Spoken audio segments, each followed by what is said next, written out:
What up, y'all?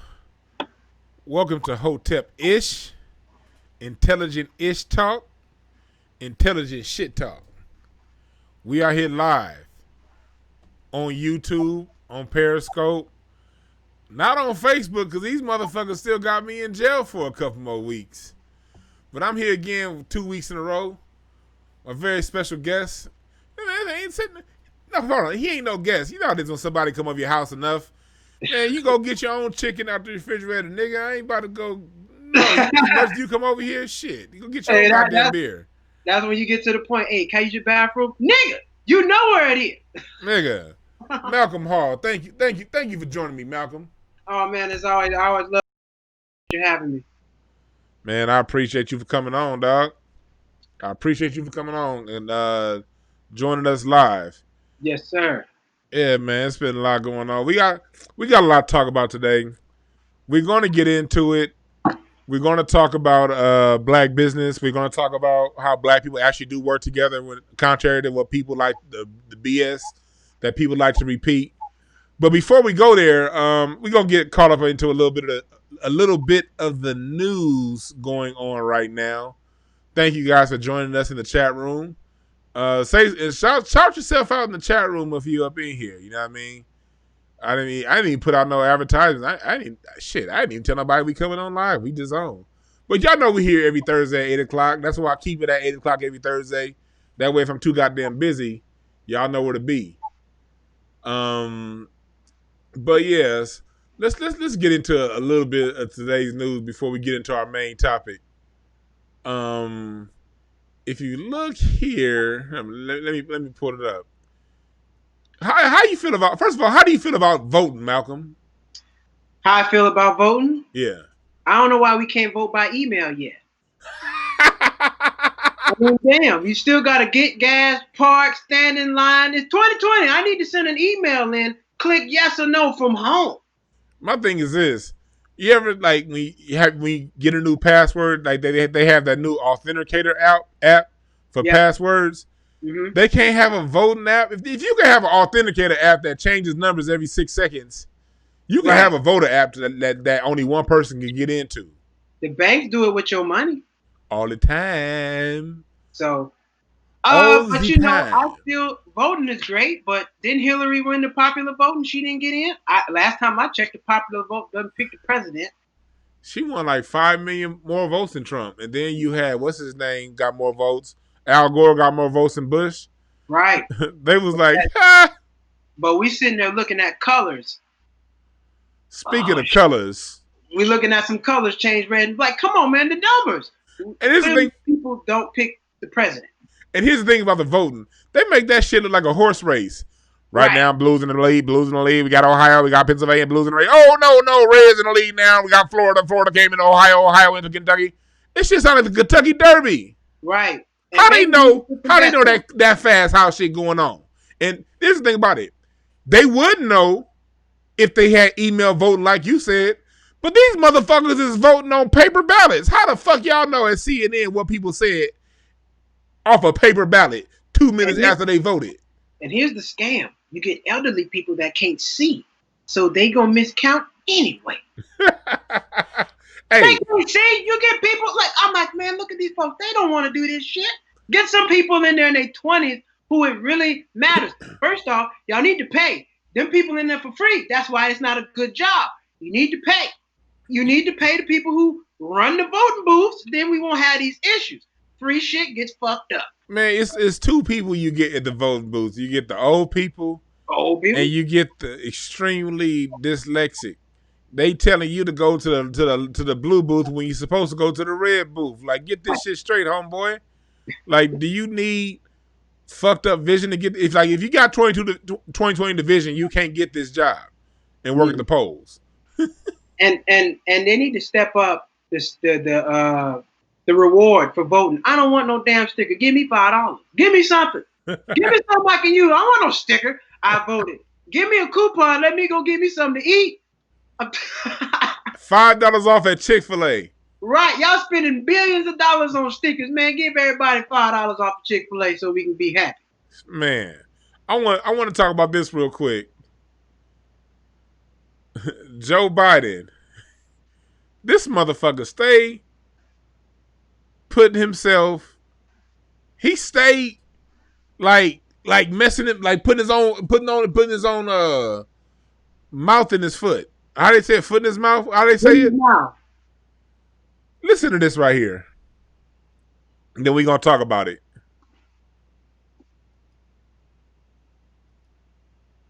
I'm clicking on the wrong damn part. My bad. Here we go.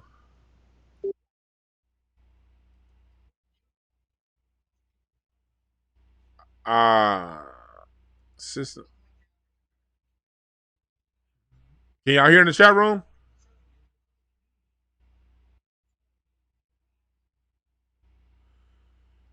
I don't think y'all can hear. Oh, let me see here. Let me try it again.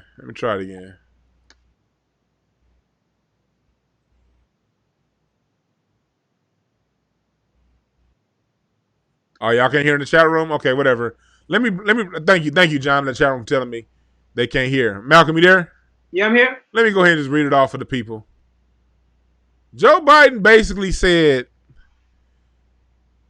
unlike the black community, with few exceptions, the Latino community is more diverse. It's like basically very diverse. Let's talk about that real quick, Joe Biden. First of all, the Latino community is very diverse, and I've talked about this. If y'all go back and listen to the show I had with Ada Rodriguez, we talked about this and how Latino basically means any country conquered by the Spanish after 1492. So when you're dealing with a Mexican, they're far different than a Puerto Rican, who's far different from someone actually from Spain. That's true. They are diverse. But how do you fix your lips to say black people are not diverse? Now, from one point of view, I see where, at one angle, what I see is, okay, we don't vote diverse. We kind of follow one party overall for the people who do vote. So when you're talking about voting patterns, maybe, okay. But when you're talking about diversity, hold on. We're the most diverse group of people on earth. Right. That's one of the things that white supremacy has affected us deeply in is black people aren't seen for the individuals we are, for the diverse group we are. We basically seen, this is proof that basically they see us as one big nigga. This is a message to all the coons that want to say, hey, I'm different. I got a good job. I got a degree. No, you still one big nigga. Black people, first of all, we do it like if you go back and listen to our episode we did last week with Miss Oklahoma, we talked about our native ancestry here. We have our African ancestry. This is how diverse we are as a people. Black people can't even agree on which way to worship Jesus. And we love the Lord. That we do. But you got your Pentecostal, you got your Baptist, you got your Methodist, you got your traditional, you got your... One quick point before you make that. Every time, since I've been a little boy, I'm saying you're supposed to tell truth in church. I always see First Baptist everywhere. Somebody lying. Everybody can't be first. And I got a whooping for that. I said, Mom, somebody lying. Everybody can't be First Baptist. Somebody got to be 5th and 15th Baptist. Look, I saw 7 First Baptists just on Western. Like, hold on. How are y'all all the first and y'all on the same street? Right. And if y'all ain't from LA, Western is the worst goddamn street in LA. Go down Western if you want to see some bullshit. Western got motel, liquor store, pothole, church, check cash in place, church, liquor store, church, check cash in place, pothole, no banks. But back to what I was trying to say about Joe Biden and black people being diverse. Black people, look at our music.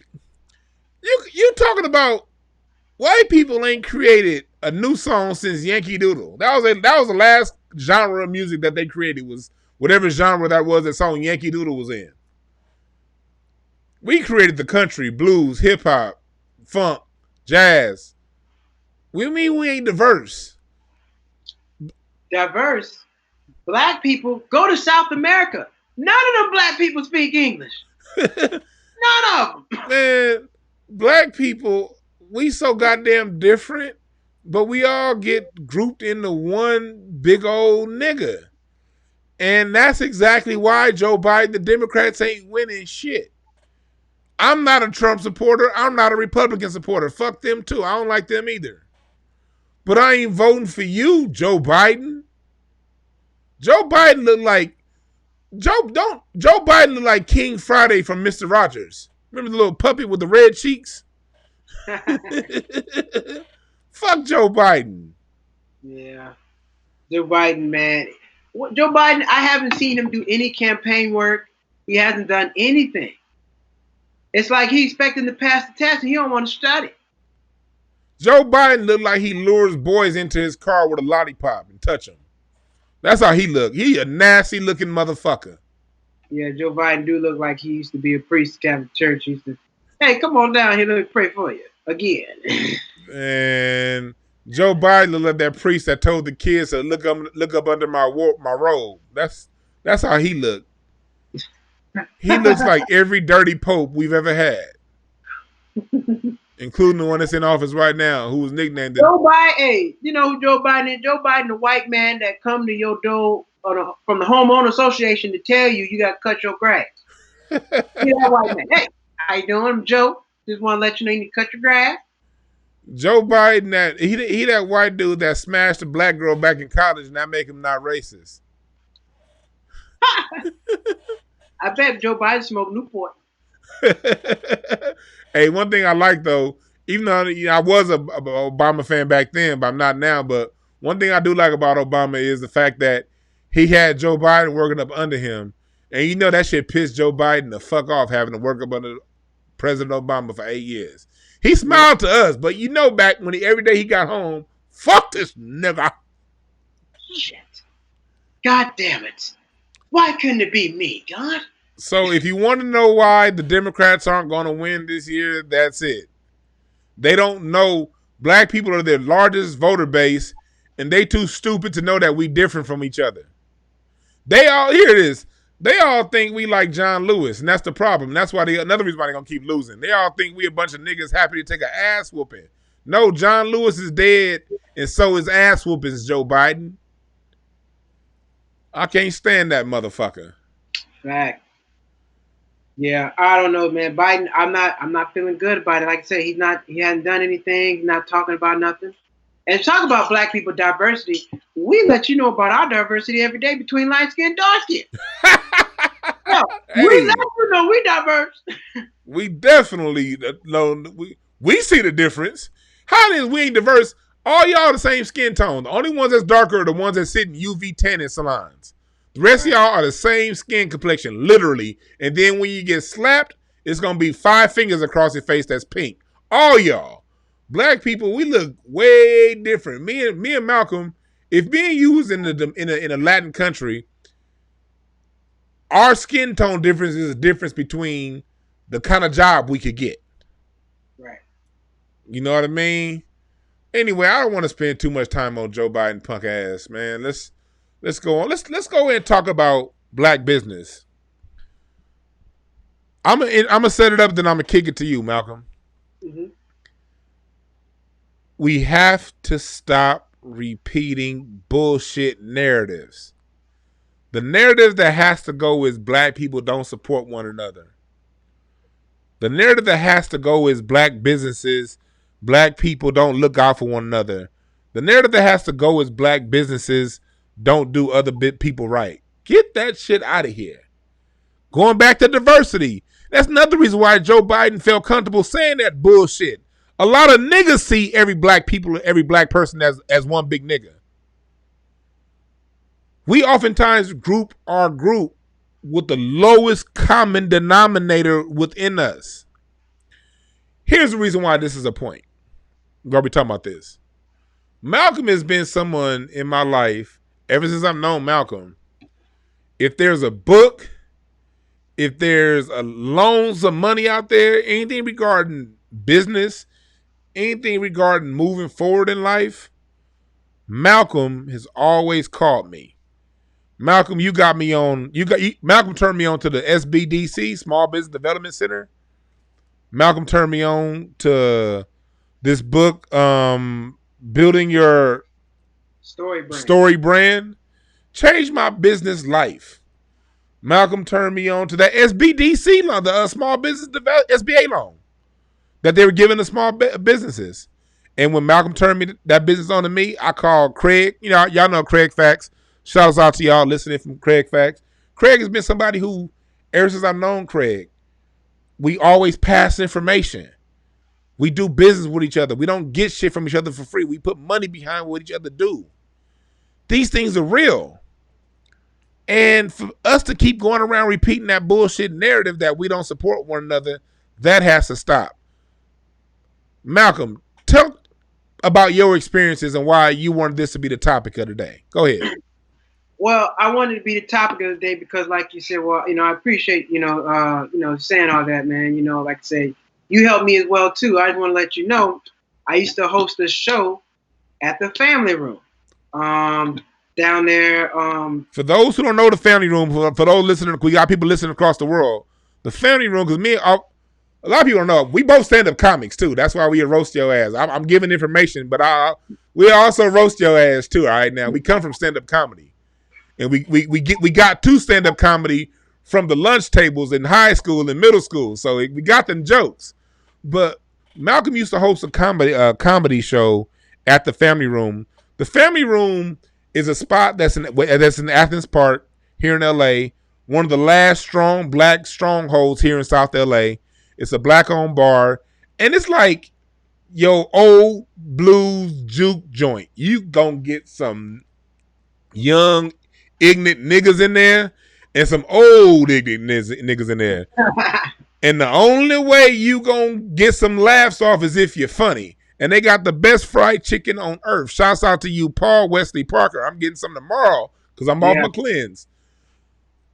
That's the place that Malcolm did his comedy. A black-owned business with black patrons, but it was the hood. And they said you can't be intelligent in the hood. And Malcolm used to talk about finances in that room. Now go ahead. Right. And I used to talk about finances. One night, I'm just up there hosting. Wasn't nobody in the room. The ones at the bar. And I said, I'm cheap, not broke. I mean, I really am. But I wasn't cognizant. I'm just up there, running some jokes. I come off, bring my next comic up. He says, hey, you need to keep that. Do you not know I have an entire brand off of this now? Ton of stuff. You Google cheap, not broke, you'll see what it is. And because all he told me was one time. And that's business. It's not giving me some money. You don't need to buy a t-shirt, bro. You gave me the name. You told me what the name was. Like, hey, you need to keep that. Okay, well, I kept it. It started off as a hashtag.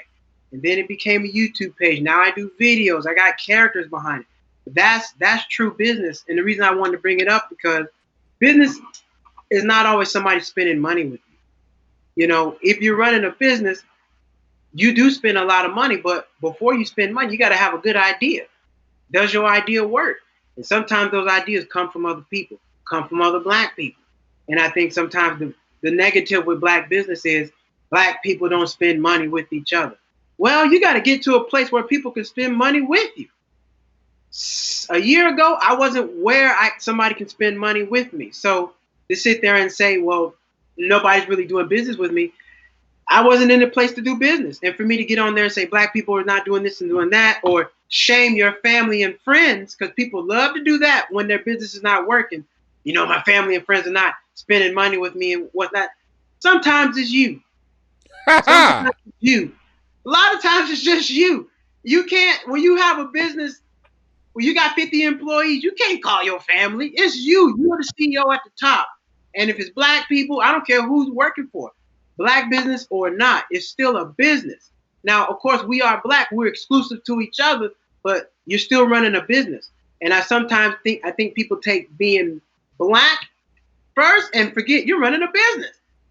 You can't just expect things to happen a certain way. Like, we have to get registered with the state. Otherwise, you just hustling. If you're not paying taxes, you're not running a business. All these free resources, like Duane was saying, SBDC, that's out there. But that's something you got to go do on your own. You got to spend time in there and spend the hours in there, the worksheets, talk to these folks to figure it out. That's black business. Mm-hmm. Black business is you educating yourself. Black business is not always somebody spending money buying your product. Sometimes it's reaching out to somebody you know who's black, getting some information or passing it along, or passing the business along to your fellow black person. I don't need the service. I can't spend money with you every day, but I know 10 people who can. So if I'm not aware of what you do, I can't tell anybody. I know exactly what Duane does. So if I run into somebody, I can pass that money along to them. But if I don't know what you do, I can't help you. Then how am I really pouring back into black? That's recycling the dollar too, is it not? That's really what it is. You're right, and a big back off that because you're right. Malcolm has this joke where he is funny as hell too, where he's going around, he's giving these different examples, talking about how cheap he is, but he ain't broke. And it was just like, it was a tagline. It was a funny as hell tagline. But I'm like, in my head, I'm thinking, but Malcolm's also an accountant. That will be a great lead in for what you do in business. Fuck comedy. You know what I mean? And so, right. But again, it's black business. In the chat room, John Hill made it. John Hill, I like the points you made in the chat room. In the chat room, John Hill, let me put this up on the screen. He says, I believe the negative stereotypes about black business is part true, part propaganda. I'm glad you said that. I want to address that, John. It is part true propaganda and part propaganda. There is no narrative that can stick around this long if there wasn't a hint of truth to it. There are definitely some horrible black businesses. But this is how I look at that. You got to take a step back. There are horrible businesses, period. Horrible businesses aren't exclusive to any race of people. Right. Just like great businesses aren't exclusive to any great businesses. We're a range of people. You got some people who open up business who never should go into business. You know what I mean? You got some people other people who are really great at an idea. They may cook well, or they may do whatever they do well, but they don't have the personality for business. But that happens across any race. The thing is, when it happens to us, now it's all black businesses. And the narrative changes when we start to change. We have to be the ones that initiate the change in that narrative about black businesses. Because, like, you told me about the book, Building a Story Brand. And as I'm reading that book, if you guys don't know, this book, Building a Story Brand, is great. It talks to you about how to frame your business and how to create a story around your business so your business then sells. It made a really good point in the book as to why Tidal didn't do too well when it came out. And it says in the book, businesses that succeed basically put themselves in the helper position, not the hero position. The problem is, most of us, and I did it. I'm redoing my website now to reword a lot of my stuff. We in businesses, if you don't have that knowledge, you put yourself in the hero position. Like, in other words, if you look at a successful marketing campaign, no matter what the business positions itself as Mr. Miyagi, not Daniel's son, because the customer sees himself as Daniel LaRusso. Right. It's the business's job to be Yoda. It's the business's job to be Phil Jackson, and you be Kobe Bryant, because we all wake up, we all see ourselves as the God, as the star. We need somebody's help to get us over this little hump. And this book talks about how important that is in positioning for your company. And it uses Tidal as an example in why Tidal failed when it came out the gate. The book talks about how Tidal positioned itself as for the artist and is giving, help the artist, basically made the artist the star, versus iTunes and Spotify. They make the listener the star. We're just the platform. You the one that's going to do all this shit. In other words, we just here to help you. And when I said that, I was like, that makes a whole lot of sense. And I looked at my own company and certain messaging things that I've been getting wrong in my company. A lot of times black businesses fail. I said that all that to say, I'm being long-winded because I want to get back to you, Malcolm. I said that to say, oftentimes black businesses fail because We don't know all the tips and tricks. We don't have the information. How we get the information is through like this, through the grapevine, through each other.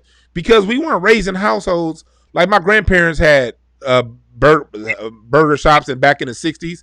But most black people who own businesses back in the 60s and 70s, you know what I mean? They'll tell you, man, it's a better thing to go get a job because that was a different time. We don't have the information to grow, so a lot of the issues is just that lack of information. You know what I mean? But when we get the information, we do better. So when it comes to a black business you have an issue with, you know, give them some help. And if they don't want to listen to the help and they sit on that bullshit, then be like, fuck them. You ain't got to support nobody just because they black. You got to support people because they good at what they do. Talk more about that, Malcolm. That's true. I've never seen a black business on the stock market. Your shareholders don't care about what color you are. They care about how much money you bringing in. And they will run you up out of there. If you have a company and you're not bringing in money, you got investors, they can run you up out of there. And it ain't got nothing to do with being black. It's how much money you make. How much money you bringing in. And that's business, you know, because like I subscribe to being black business, but at some point you can't describe yourself as black business no more because you have an IPO. We don't care about that. We look at the numbers. We check your financials. Financials. Nobody cares what color you are for your financials. If I'm investing in you, I'm not investing in you because you're a black business. I'm investing in you because your company makes money. Because your company makes money. Right. And that's, you know, you got to get out. Sometimes people got to get out their own way with that. It's like, it's not about you. Like the book said, it's not about you. It's about the people. Yeah, it's about the people. And I literally can't be your hero because, you know, my business is financial literacy. And me too. I was trying to be the hero, telling you all the stuff you need to know. Oh, you need to get your credit score here. You already know that. But how does this stuff apply to you? That's what I said. How do I help you figure out how this stuff, this whole system, fit to you and your situation to help move you forward? And that's it. Yeah, because like as far as like I was at Craig's podcast earlier, man. Craig got some shouts out to Craig Smith, Craig Facts. Shout out, Craig. Go follow his page, Craig Facts. He got a lot of shit going on. But yeah, it's the same thing. Even when it comes to my man Steve Henry. Steve Henry's done this show before. He turned me on the books. And who turned you on to the book? You said Daphne, right? Daphne Springs, yeah. And that's one thing I like about Daphne. Shouts out to Daphne. I gotta get her back on here. She did the show. She did my first episode of Hotepish. When I renamed it Hotepish, she was on the first episode of that. But Daphne got over 1 million Facebook subscribers. You know, she got like hundreds of thousands on YouTube. And Daphne started comedy with me at the Comedy Union. When Malcolm was coming around, like, Craig Smith, we all started comedy together. But Daphne, she's gone from where she is now to where now, when she puts a video up, it's 50,000 views. Millions. In the first, but I saw one video, she had like over 50,000 views like an hour and a half after she put it up. Right. And so. And she puts you on game. She put me on so much game. She just like, look, why not? Why not help you out? And like I said, she put me on game. That book put you on game. Dude, this is within 30 days. Oh, within 30 days. I changed my website just like you, man. That book will make you go to work that day. I know now. I know I can no longer do it wrong because I know better.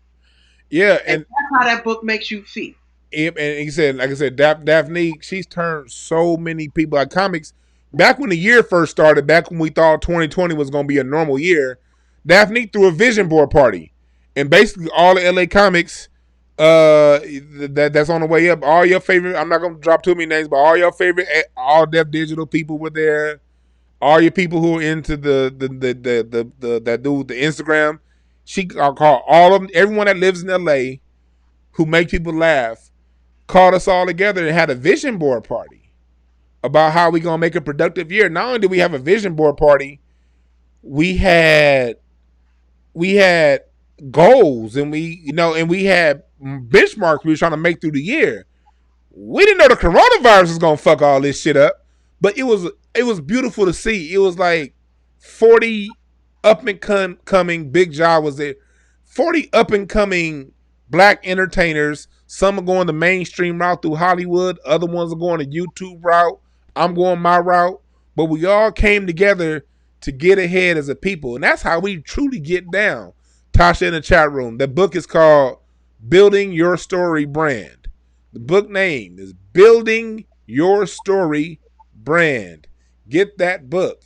Because here at Hotepish, we ain't here to just talk about Black history. We here for that because we need the information. But we need all the information. And one bit of information we don't have as a people right now, enough of it, we have it, but not enough of it, is information on stacking them dollars. And so that's part of why we do this. Go ahead, brother. I made it personal. I said to myself, when I found out about that SBA money, I said, this time next year, everybody I know gonna have some money. I'm gonna make it my personal business to make sure everybody I know gets some money. I'm gonna call you, I'm a pressure. We gotta get this money because we can't use it. We can't use any excuses no more. Now we know the money out there, so now we gotta go get it. Well, I can't get no money. You need to go get registered with the county. You need to go get your LLC. You go get your DBA. You can't get this money. You need to go research the grants. Mm-hmm. So I was like, I'm gonna make it a point to make sure everybody knows because we all win. Mm-hmm. Everybody does business with somebody. If you don't have the platform that you're using to do this streaming service, how are you doing business? If I can't buy my t-shirts, how am I doing business? True commerce, everybody has to do business with at least 3 people to run a business in the first place. You can't truly run a business off one vendor. You need at least 3. I mean, name a company. If you got lemonade, I need water, sugar, and I need glass. 3 vendors. Hey, that's 3 things. You need 3 things. I'm sorry. Internet, that's 1 company right there. Computer, that's 2 right there. There's no way you can run. And your fiber and your Wi-Fi company and your fiber optics company, that's 3, or Wi-Fi, whichever one that is. Right. And if you understand that about business, you're like, okay, well, damn it, I can never do anything by myself, so I should never think that way a day in my life because it won't work. Great point. I didn't see it like that. That's a great point. Brother KP, what's up, y'all? I see you in the chat room. KP says in the chat room, let me put this up on the screen.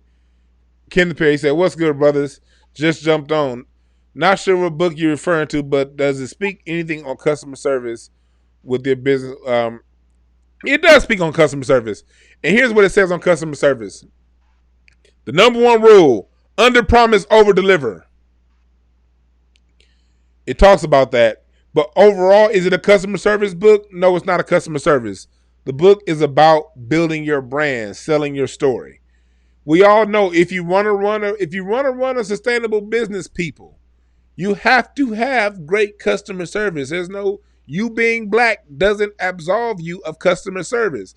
My wife was trying to get a permit, and there's a shop that she was trying to do an online class from, and she put her information in. But like how people do, you mess up a word, email the people right away to get the issue absolved.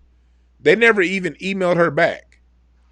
It's like, I understand things are busy, times are busy, but one thing about business, you should wake up in the morning, checking emails, whatever emails you got that night, and answering them.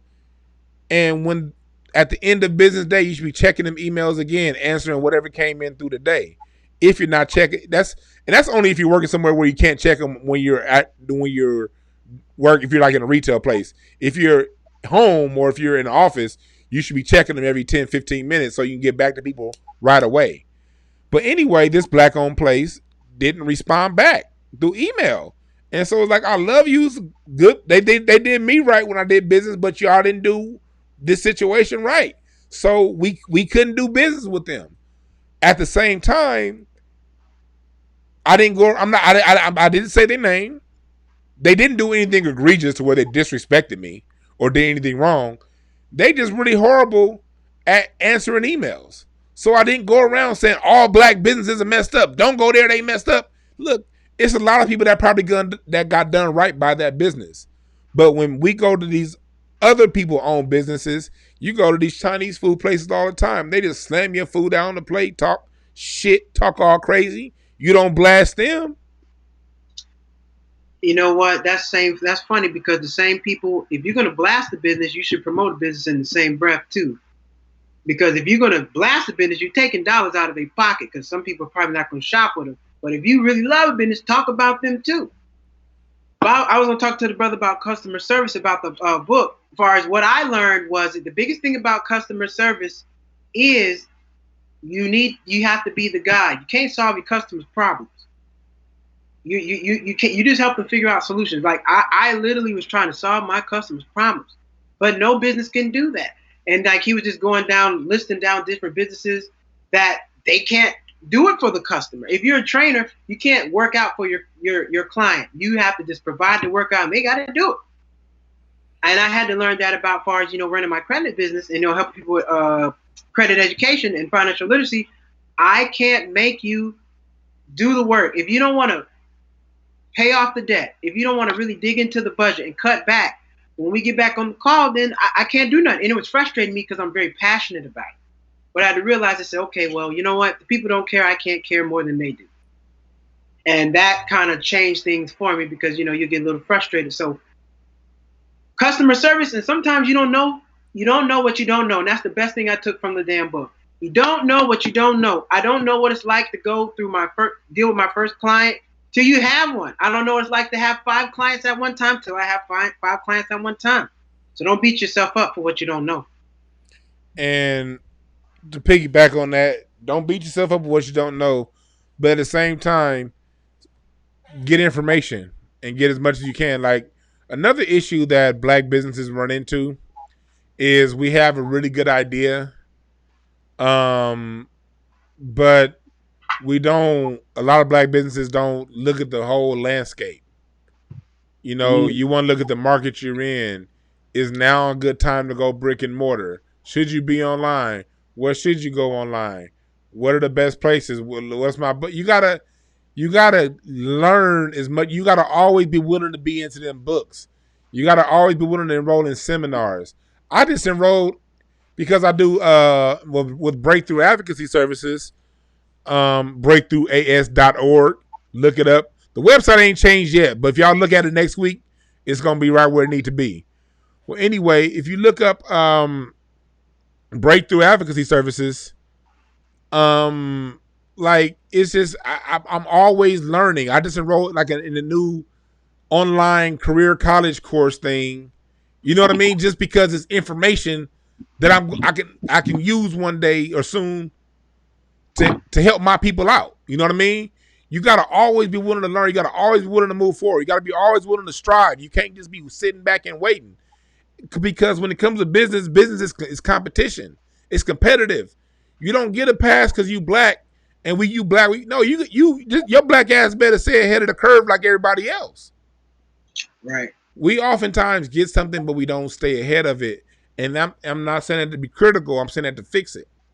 I'm saying that as we build things, because we always build stuff, but that's one of the things that hold us back a lot is the not getting the information to grow and take it further.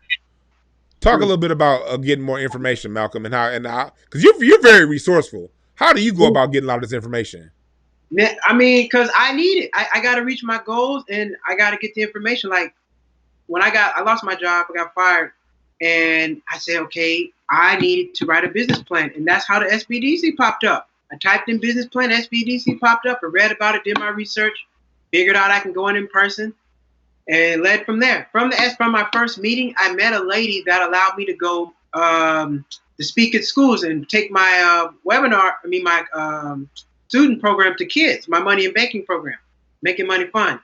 So from that different information just leads to different things. So you got to have information.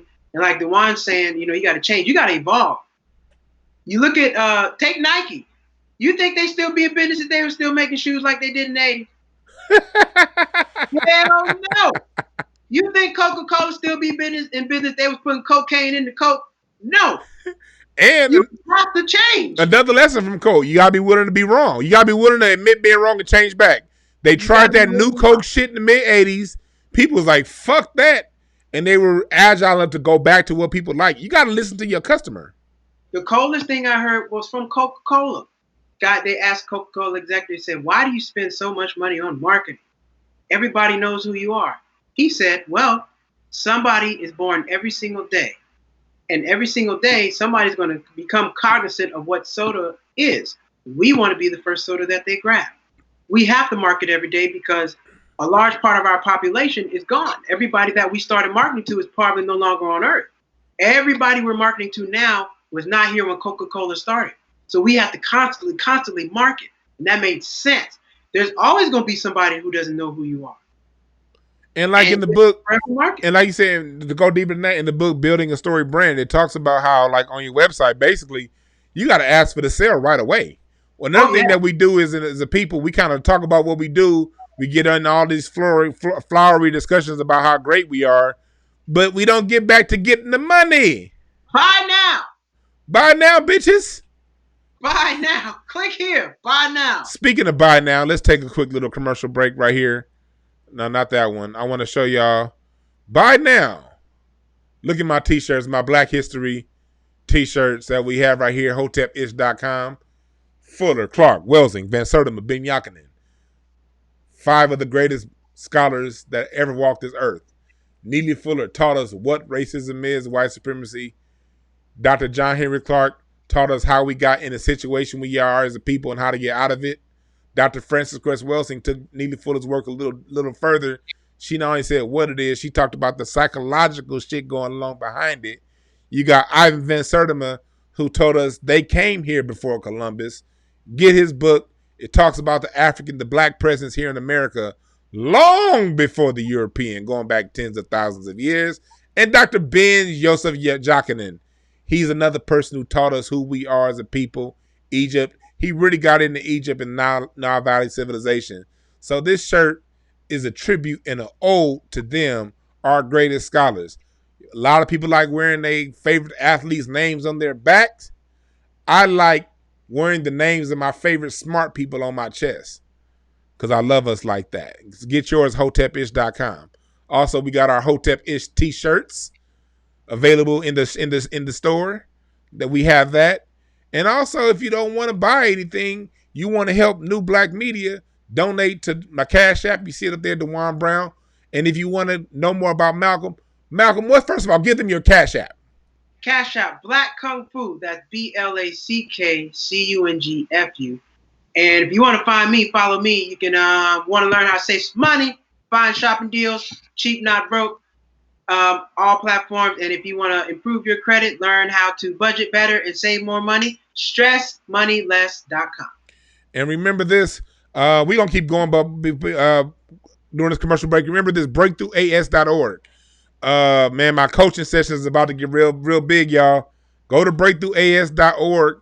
Put in your email address now. Go to breakthroughas.org. Breakthroughas.org. Go there. It's going to be a pop-up when you get there. Put in your email address. And when you do that, I'm going to be sending you guys information because I got webinars coming up, working with your black child, how to talk to your black child about racism. I have webinars coming up talking about raising your child in a racist environment because a lot of people, like black people, we just want this racism shit to end. We don't really talk about it with our kids enough. And the other people, they do talk about it. One of the main reasons why we don't talk about it is because we oftentimes don't know what to say. We want them to maintain their innocence. But look, they can still maintain their innocence and know what time it is. Oftentimes people just don't know what to say. So I'm going to help you out with that. Go to breakthroughas.org. Get on the email list. And I will send you updated information. And remember this, to subscribe. Oh, yeah. I should have said shit a long time ago. Hit the like button because I'm trying to build this YouTube channel. Thank you, everybody, that's joined new because I've had like 200 new subscribers just in the last month and a half. My YouTube channel is new as far as me actually posting on it regularly. So subscribe to the YouTube channel. Hit the like button. Share the videos. Build the algorithm up. Hit the like button. Share. Do all that good shit. Back to what we're talking about, black businesses. Tell them more about your business, Malcolm, and Cheap Not Broke. And about talk to us more about your breakthroughs as far as being someone who talks finances with black people and some of the hurdles you had to climb and where you are right now.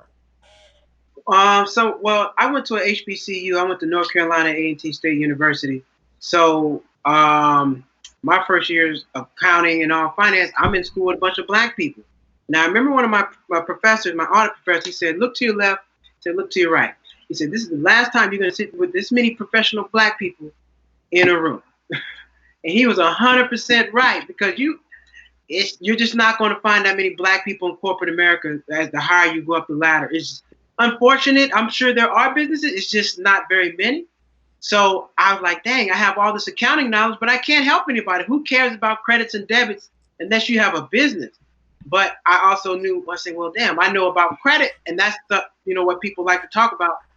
Plus, I like to save a lot of money. I like to search for deals. That's just, I was raised like that. My parents were, very cost efficient and whatnot. So I just get it from there. But some of the hurdles I wanted to get over wasn't like, man, I have all this knowledge and I can't help anybody. So let me figure out a way to help anybody. And I started off just putting on webinars and workshops to teach people about credit, how to improve their credit score. And then that involved to going to schools and teaching kids about money and banking, teaching kids how to save money, what to do when they go to the bank, what's a withdrawal, what's a deposit, all that good stuff. And then it just grew into more webinars and then consulting, talking to people one-on-one, analyzing your budget, analyzing your credit report, seeing what you got going on. I still work in accounting. And then Cheap Not Broke took off from a hashtag. I started making videos, going to stores. My homeboy is like, man, you should show people what you really do, because I do it. I spend so much time in Ross, you think I was on drugs. But I got to see the deal. So here's a quick tip on Ross. If you're looking for the discount shoes, you got to look on the bottom rack. When you go to Ross, the discounted shoes are on the bottom rack, because people don't like to bend their back. So the best price shoes are on the very bottom rack. Bend your back, you find a deal.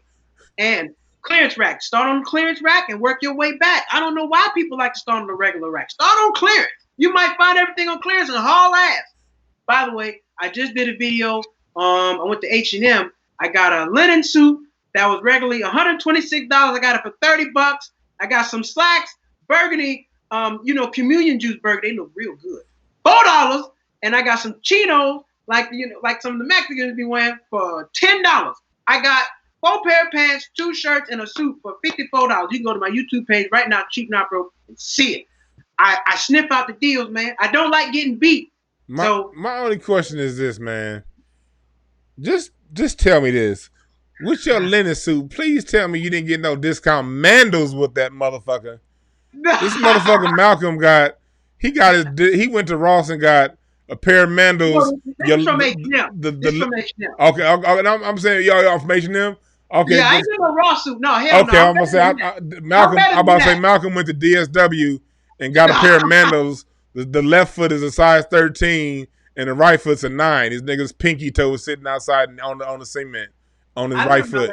Cheap suits. Cheap suits, they rip in the armpits. They get a little hole right here, and somebody gonna notice before you do. Stay away from the cheap suits. Hey, yeah. So that's some really good advice. But again, you're seeing that you touched on something very interesting earlier. You said that your family's not going to. Because I heard something yesterday. A couple of days ago, I was doing a podcast, and somebody was like, "Man, your own family don't need your support." Look. If you depended on your family to make you rich, put this: if you can count the amount of motherfuckers you want to make you rich, you ain't gonna never be rich. Your family, if your business if you have goals for your business and where you want to go, you can add all your family up, and if each one of them spent money with you, that still wouldn't even be a full percentage of the money you bringing in. So I said that to say you shouldn't, whatever you get from your family, great, cool. Don't break no bonds over friends and family because they don't buy your little punk ass product. They don't see you that way. They see you as Giovanni from the 8th grade who used to lose fights. They'll see it once everyone else comes along. Focus on your customer. Focus on the people who love you. Focus on the people giving you attention. Give them the best customer service you can get. Those are going to be your biggest fans who are going to tell the world about your service and your product. And then once the world sees it, then your family will come around. Fact. you can't mathematically, you couldn't run a business off your family's dollars. Like the math won't add up. If you sat down with your accountant, he's like, bro, this is not gonna be enough. It's not gonna work. It's not gonna. It's just not gonna work. Now, family's a good start, but you damn sure can't. Here's the difference: family, customer. They got two different titles. Family, customer. So you got to go find customers, not family. You run a business off customer. So, and like I said, don't get pissed off at people. It's you. It's you. It's always you. If your business not doing well, it's you. And it's always you. Stop blaming all black people, man. I'm tired of that shit. White people ain't dumb enough to label all other white people like Honey Boo Boo. No, that bitch is the exception. Matter of fact, she don't even exist according to them. They don't even acknowledge her. We let the dustiest of dustiest black people speak for black people, man. It's them dusty niggas that be like, I ain't, man. The niggas be, man, I ain't doing no black business. We talking about people who grew up, tearing the WIC receipts off their mama's vouchers and not fucking up, because if they fucked up, they wasn't gonna get no milk. Not tearing.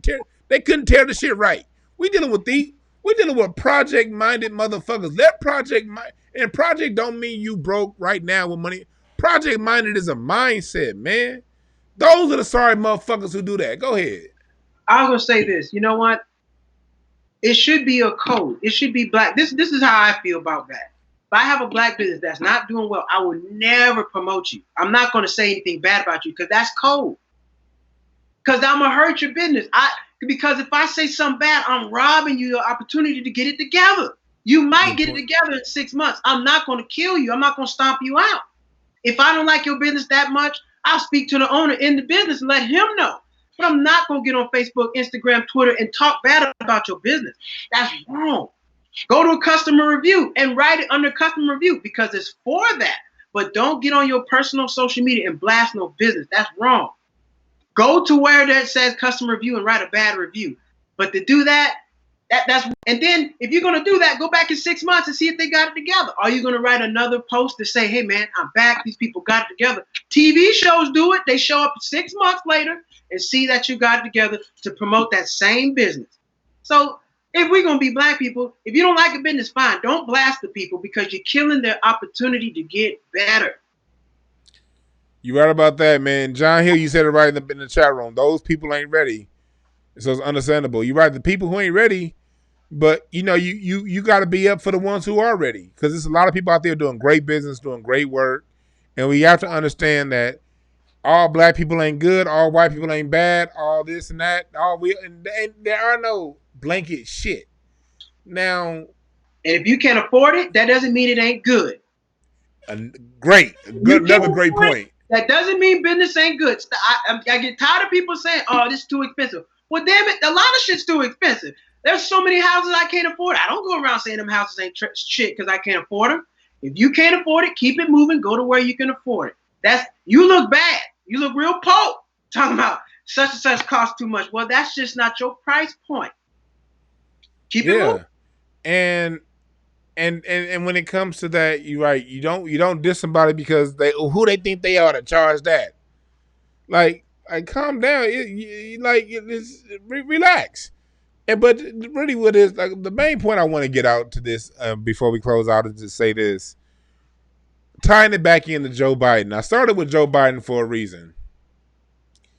I started with Joe Biden coming in and him grouping all black people as one, and how offensive that is. And it was offensive.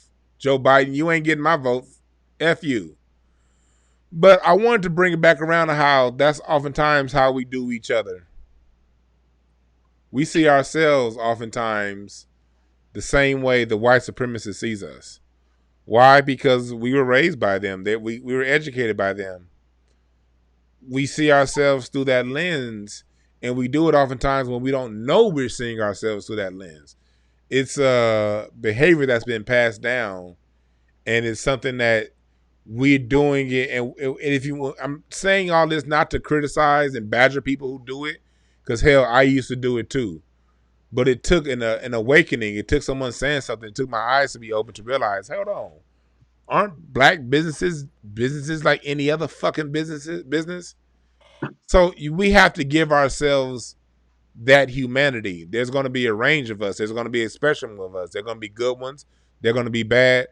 But most businesses are going to be right there in the middle. They're not going to be great. They're not going to be horrible. They're going to be somewhere in the middle. And we have to acknowledge that. You know what I mean?